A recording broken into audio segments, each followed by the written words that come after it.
But this morning, initially I want to spend a few moments here reflecting on what we have read, and then I want to come to the message this morning as we continue from the series from the book of Colossians. And today morning I'm going to talk about the centrality of Christ, and I have 5 things to share with you, and I will come there. So Luke chapter 24, verses 1 to 12, few things. We just read those verses. I want to point out few things. Some people very early in the morning went to Jesus, and they went to the tomb basically, and they were looking for the body, the dead body, but the dead body was not there anymore. And there were 2 men there. Most probably they were angels, and when they saw these 2 men, they were terrified, and it says that they bow down to the ground. So it is not a Roman soldier, or it is not somebody ordinary, that these women will be terrified and bow down. And they asked them this question: why are you looking for the living among the dead? He is not here, but he has risen. And remember what he has said to you while he was still alive and when he was in Galilee. It is necessary that the Son of Man be betrayed in the hands of the sinful man, be crucified, and he should rise on the 3rd day. And then they remembered his words. Why do we believe in Jesus? And what do we believe in Jesus? People have different ideas. This morning, from the book of Colossians, I'm going to address some of those things. But, yesterday morning I shared during our fasting prayer, and from 1 Corinthians chapter 15, Paul makes this case that if there is no resurrection, our preaching is in vain, our faith is in vain. Whatever we say is in vain. And I said, our coming together is in vain. We are just wasting our time. If there is no resurrection, there is no hope. See, if you look from a human perspective, Christian life is not the most comfortable, joyful life. Yeah, the joy of the Lord, that's a different thing. But if you look from a worldly perspective, Christian life is not the most easiest life in this world. And in some places, people are actually giving their life for Christ. Today, probably, if the Lord leads during the communion service, once again we will be singing that song, I have decided to follow Jesus. A very famous song, and this song, there are many stories behind how this song came up, who wrote this, how this song came up, and all those things. But this is one song where most of the accounts go back, and I have actually heard many stories about it. I was trying to do a research on this, but the most compelling one I found is, this goes back to a state in Assam in India, where among some tribal people, or among some people there were some missionaries who went, and one family came to faith. And husband, wife, and 2 children. So the tribe leader did not like the fact that they have accepted Jesus Christ. So this family was called, and there were people standing with arrows and bow and arrows, right? These were not the times, those olden times, that was the primary weapon they would use. And this head of the village, the leader, asked this man, the husband, you're going to pay a big price. Are you going to deny Jesus? If you don't deny Jesus, your 2 children are going to be dead. At that time he said, I have decided to follow Jesus, no turning back. The leader ordered the people with the bow and the arrow to shoot, and the 2 kids were shot and they were on the floor. The leader said, the next is your wife. Are you going to deny Jesus? This man said, though none go with me, still I will follow. It was not a song. This was a statement of his faith, he said. No, though none go with me, still I will follow. The leader gave the command, and his wife was also shot. He was left to himself. The final chance was given to him. Would he deny Jesus? That time he said, the cross before me, the world behind me, no turning back. He was also shot. The story goes like this. After seeing all these four people and after seeing this man's conviction that he did not budge he did not turn when two of his children died and his wife died and finally he died, it says that this leader accepted Christ after that. And since the leader accepted, it says that the whole village accepted Christ or accepted Jesus as the Lord. I don't know, there is a lot of debates about this story. And there are different accounts. But this story, whether it is factually correct or not, is the experience of thousands of people throughout the centuries and even thousands of people in this times. It was only a few years ago in a state in India, a pastor and his wife. His wife, who was pregnant, was taken to a religious place. And some people who oppose Christianity asked him to deny Jesus. And he did not deny. He was killed. He paid the price with his life because he refused to simply deny Jesus. These are not exceptional stories we hear once in a blue moon or once in a while. If you are somebody who follows Voice of Martyrs, Open Doors, or some of those media outlets, Persecution Relief, or some of those things which actually publishes these things, you know that this is something which happens on a regular basis.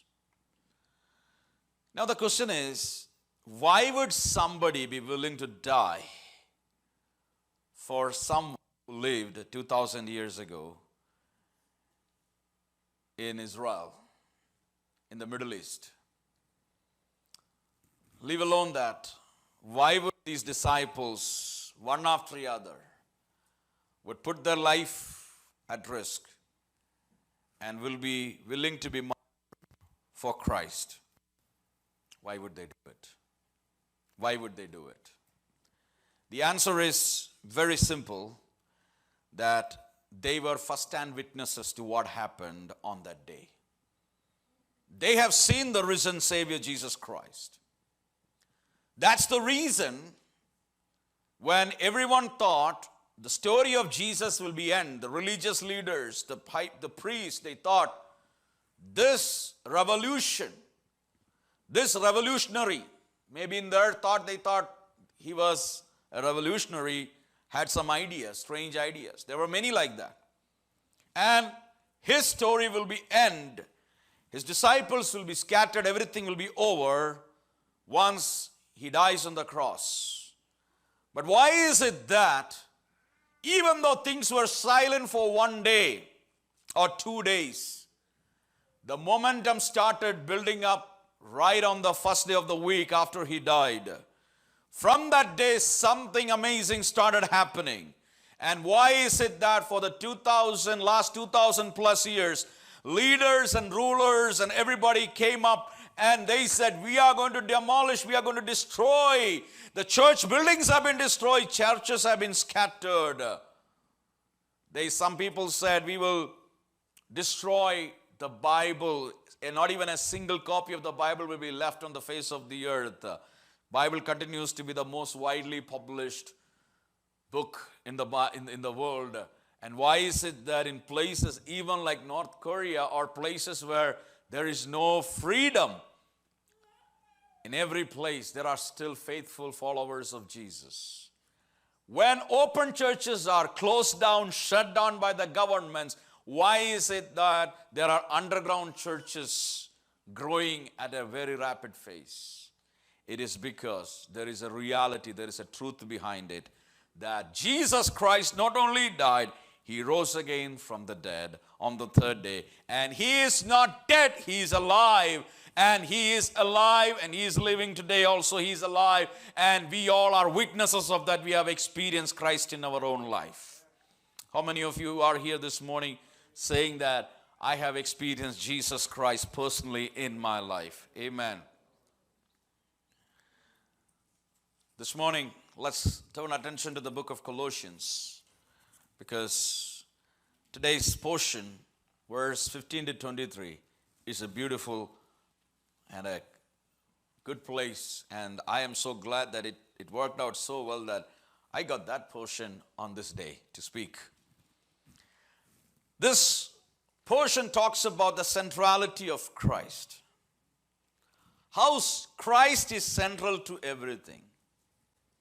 On the first week when I started on this series, I said there are many heresies which were spreading during those days, and Apostle Paul was trying to address many of them here, at least 9 heresies. You read in these 4 chapters. There was this thought process that spirit is good, matter is evil. So God cannot come in a human form. God cannot come in the human form. One of the issues which is addressed in this portion is the deity of Christ. When we did a Bible study on Christology, I have told that Jesus was fully God and fully man in one person, and he will be so forever. Bible teaches about the humanity of Christ and the deity of Christ. And here, Paul is giving a defense about his deity. The 5 things I want to tell you this morning. Number 1, I'm going to talk to you about Jesus, how he is the image of God. Number 2, Jesus and his role in creation. Number 3, the supremacy of Christ. Number 4, how Jesus made the reconciliation. And the 5th thing is why we should continue in our faith. Let's start with the first one, which is mentioned in verse 15. It says, Jesus is the image of the invisible God, the firstborn over all creation. The Son is the image of the invisible God, the firstborn over all creation. Christ is the visible image of an invisible God. Christ is the visible image. Jesus is God. He is the exact representation of God. Jesus is not inferior, but Jesus is God. When you read John chapter 1 verses 18, it says, no one has ever seen God but the one and the only Son, who is himself God and is in the closest relationship with the Father, has made him known. That's what John writes in John 1:18. No one has ever seen God, but the only Son has seen the God the Father. 14 verses 9, John 14 verses 9 says, Jesus answered, don't you know me, Philip? Even after I have been among you such a long time, anyone who has seen me has seen the Father. How can you say, show us the Father? So Philip wanted to see the Father. And Jesus says, anyone who has seen me has seen the Father. Jesus is the image of God. If you want to see God, you can look at Jesus. You can learn from Jesus. You can understand from Jesus. So here Paul is saying that Jesus is the image of the invisible God, and he was the firstborn over all creation. The next thing Paul says is interesting. For everything was created by him in heaven and on earth. Everything was created by him. Who? Jesus. The visible things, the invisible things. Whether thrones or dominions or rulers or authorities, all things have been created through him and for him. And then, he is before all things, and by him all things hold together. He created everything. Through him, the visible, the invisible. See, there are many things which are visible, and there are many things which is not visible. You know, the air we breathe, is it visible? Yeah, in some forms it is visible, but in normal form we are not able to see it. But we all experience it. Everything, visible, invisible, Bible teaches us. In him, all these things were created. Whatever you look around, yes, through Jesus, these things was created. And he was before all things. And in him, all things hold together. So some people have this idea that Jesus Christ came into the picture. He was created 2,000 years ago. No. He was before. He actually came down to this earth. That's what the Bible teaches us. For God so loved the world, he gave his only begotten Son. He gave his Son for the humanity. He took birth in the form of a human. He came from earth. He did not come from earth. Sorry, he came from heaven. Even though he was born, you know, when humans are born, there are many philosophies, but we all understand. The way we understand is they are made here. You go into the biological process, they are made here, they are created here. But Jesus did not come from here. He came from heaven. He came from God. Christ not only created things, but he is a sustainer. He says in 17, he is before all things, and by him all things hold together.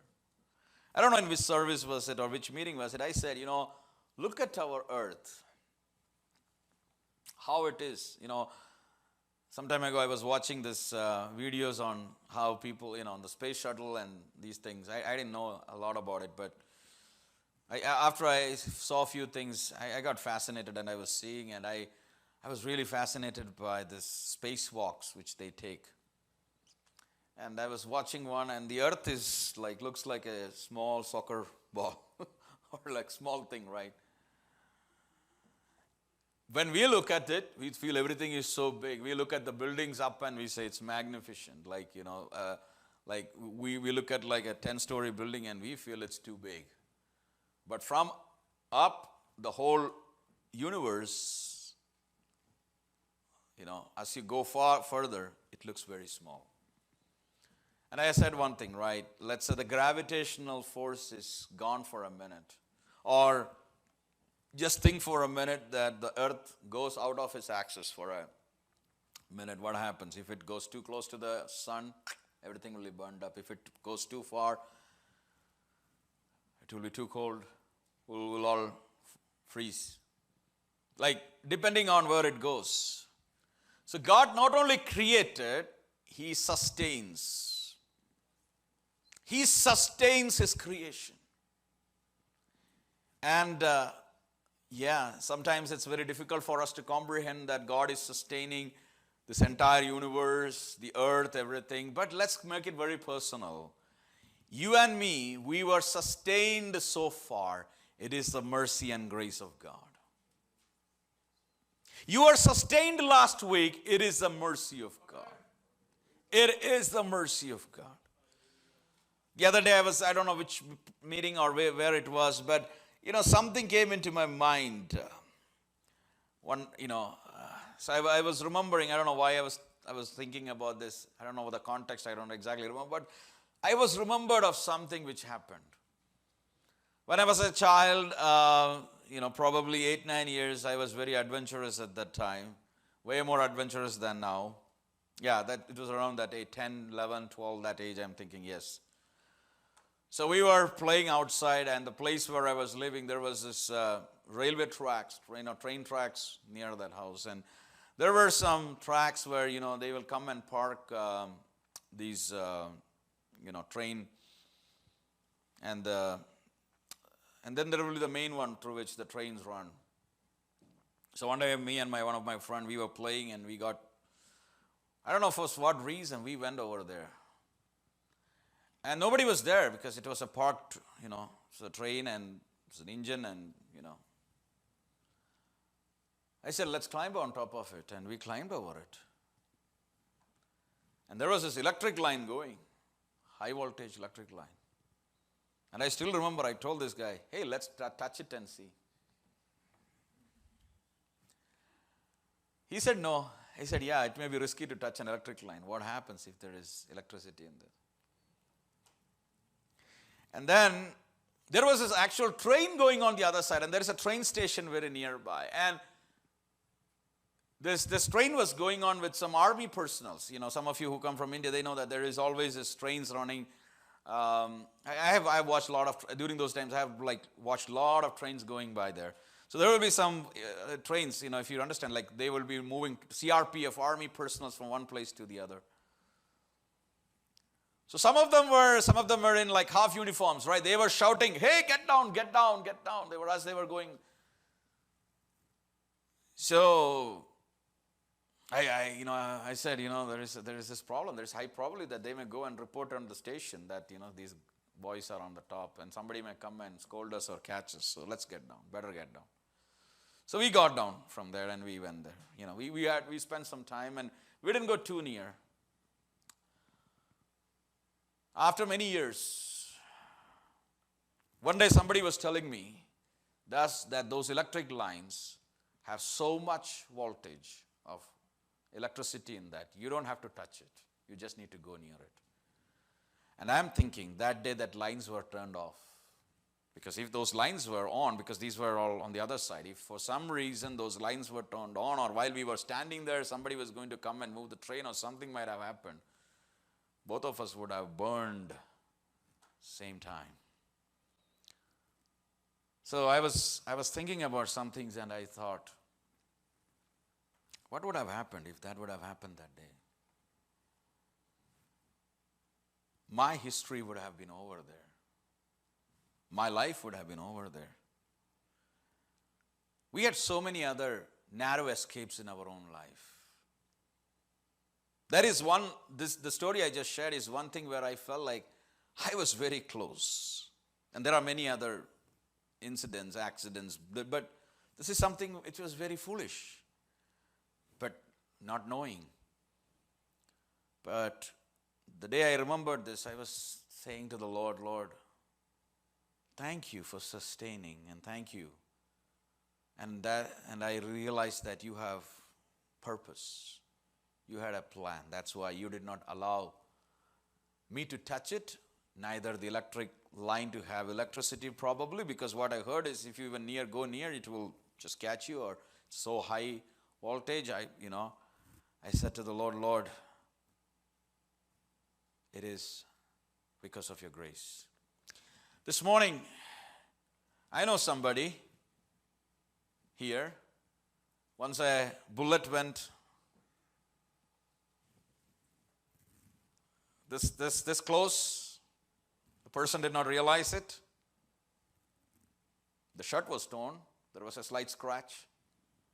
What would have happened if that bullet would have been a little bit few inches towards the middle? Every one of us have stories to tell like that. This morning I want to remind all of us that our God, He is a sustainer of His creation. And don't underestimate, we are also part of His beautiful creation. You and me, Psalms 139 says, we are the handiwork of God. Each and every one of us is precious to God. He chose us. He has sustained us so far. He's going to sustain us. So He is the one who sustains everything. His role in creation. When you further go down to the next verse, 18 to 20, it says, He is also the head of the body, the church. He is the beginning, the firstborn from the dead, so that He might come to have first place in everything. Then, for God was pleased to have all His fullness dwell in Him, and through Him to reconcile everything to Himself, whether things on earth or things in heaven, by making peace through His blood shed on the cross. This talks about the fact that Christ is supreme. He is central to everything. He is the head of the body, the church. He is the head of the church. We are the part of his body. He is the beginning and the end. He is the Alpha and the Omega. In everything, he has the supremacy. God was pleased to do it this way. Christ is the supreme in everything. So 3 things I said. Number 1, Jesus is the image of God, the visible image of God, of the invisible God. The second thing I said, Jesus was the way before the creation. He created everything. His role in creation. And he sustains his creation. He is the one who sustains it. And he is supreme. I'm not going to explain anything further because it simply says that it was the Father's will, for God was pleased to have all his fullness dwell in him. All the fullness of God was dwelling in Christ. And the 4th thing I want to say is, what did Jesus do with all these things? He was the supreme, he was his head, but he came down into this world. Why did he come down into this world? To reconcile. It says, God was pleased to have all his fullness dwell in him, and through him to reconcile to himself all things, whether things on earth or things in heaven, by making peace through his blood shed on the cross. And then it says, once you were away, once you were alienated from God and were enemies in your minds because of your evil behavior. But now he has reconciled you by Christ's physical body through the death to present you holy in his sight, without blemish and free from accusation. Reconciled, but for what? Holy, without blemish and free from accusation. That's what Bible tells us. In other words, to present you holy, faultless and blameless before him. So there is something happened. There was a reconciliation happened. We were hostile in our mind. We were away from him. We did not care about him. We were so far away from him. But what did God do? He sent his son. The blood was shed on the cross. Through that, we were brought closer to Jesus, to the Father, through what Jesus has done. Through his physical body, through his death, he reconciled us. And there is a purpose. What is the purpose? The purpose is that he wants to present us as holy, blameless, faultless before him. Holy, faultless, blameless. He made the peace. He wanted to make us holy, without blemish, and free from accusations. Enemy had a lot to accuse us. Enemy had a lot to accuse us. But in Jesus we have freedom. There is no condemnation for those who are in Christ Jesus, because we have been set free. As we were singing this morning, we have experienced that freedom. We have experienced that freedom, and Jesus reconciled us so that we will not simply go in our own ways. But he wants us to be holy, he wants us to be faultless, and he wants us to be blameless in his presence. On this day, when the entire world, when I say the entire world is remembering the resurrection of Jesus Christ, can we surrender our lives in his presence once again, understanding the purpose that he wanted to present us as holy, faultless, and blameless. In the world, different people have different objectives and targets. Different people have different objectives, they have different targets. And people work towards those targets. See, if you ask Christ, what was your target? What was the goal for me? Lord will say a lot of things. Yes, you are a sinner, I wanted to save you. But one of the things he will say is, I want to present you as holy, blameless, faultless, before our Father in heaven. There are many other verses in the Bible which actually supports this. One of the goals is He wants us to be in that place where we can be presented without accusation. Nobody can accuse us. The devil cannot accuse us. Free from accusations, because He had paid the price for us. And finally, Apostle Paul is giving them an encouragement. What is the encouragement? He says, if indeed you remain grounded and steadfast in the faith and are not shifted away from the hope of the gospel that you heard. This gospel has been proclaimed in creation under heaven, and I, Paul, have become a servant of it. He says, if you continue in your faith, established and firm, and do not move from the hope held out in the gospel. You know, I have told this many times. I have no problem in telling. If salvation was just meant to be a one-time experience where you can get it and you don't have to worry about anything else in life, how easy it would have been. But it's not like that. Bible teaches us to continue in the faith. In some places, the word used are fight the good fight or good battle. It talks about running the race in front of us, running with consistency, running to finish the race. There are many things compared with the Christian's life which teaches us that we simply cannot be relaxed. We cannot simply be lax in this, our Christian life. We have to be careful about how we move forward. We have to take the life in this earth or in this world as very seriously. That's that you have to be very serious, but we have to take it very seriously. Our spiritual life needs to be seriously taken. Paul says, in order to lead a life and to present yourself holy, faultless, and blameless, you have to remain grounded,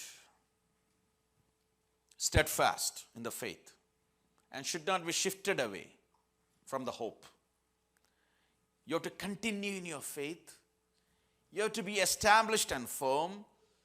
And you should not move away from the hope held out by the gospel or held out in the gospel. What does it really mean? It really means that a Christian life, our faith life, should be established. It should be firm. What is established? You know, there are some companies which are established companies. We know what established means. You can trust them. It is trustworthy. They have, things in place. It is not shaky. It says our faith, our life should be on a firm ground. It should be established on a firm ground. We should be standing on our faith. We should be continuing in our faith. We should not move. We should not dwindle. We should not be one day hot and the other day cold. We should not be a lukewarm experience. We should not be shifted away from the hope we have in the gospel. What is our hope? Our hope is for an eternal life. Our hope is for an eternity with Jesus. We should not be moved from those, but we should be standing firm, established in our faith. We should be standing firm in our faith. We should be careful to move forward. Enemy will bring a lot of things to shake you up. There will be a lot of things to shake you up. There will be so many disturbances. There will be so many things to disturb. The other day I was, sometimes I watch this. For some time I like to learn. I try to learn from others. So one day recently I came across something, this person who is highly successful in his life was telling something. And he was talking about something related to time management, some topic related to that. And he told one thing which I like. He said, it doesn't matter how much time you do something, your productivity matters. And then one thing he said, in order to be productive, your mind needs to be clear. You can't have negative thoughts, and your mind should not be cluttered with a lot of negativity or unwanted things. You need to be having clarity, to be more efficient and more productive. Otherwise, you could be doing something for hours, but you will not be accomplishing much. What should be done in an hour, you could be doing it for hour, 7 hours, 6 hours. If you are disturbed, because, if your mind is not clear, you will be distracted. Like you will be distracted with so many things. But so I like that. I thought about it. That's great. That's a good thing I thought. But what I want to say this morning is our spiritual life, when it comes to our faith, it should be without any clutter. It should be very plain. It should be clear. And you should be standing on a firm ground. And you should be established. And you should not be moved away by what others are saying. Few people say something, or you hear something, you read something on the social media, somebody says something.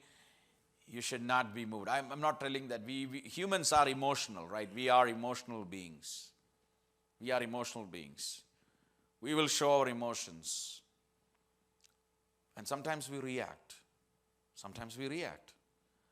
But our reaction should not damage us, to destroy us, because someone else's action should not be reason for our destruction. Someone else's words should not be the reason for our destruction. We have to be clear. And in order to have that in our lives, what we need is our faith firmly established and our hope unwavering in the presence of God, in the sight of the Lord. Jesus is the image of the invisible God. He's a visible image of the invisible God. He was read in the Gospels, but he was there before the creation. He was there before anything came into being. He is the supreme. He is the one who made this. So if we continue in our faith, steadfast, growing, Lord, always remember, He's the one who sustains. If He created, He will sustain. If He gave something, He will sustain. One thing which God has taught me, which I apply in all areas where I am involved in, especially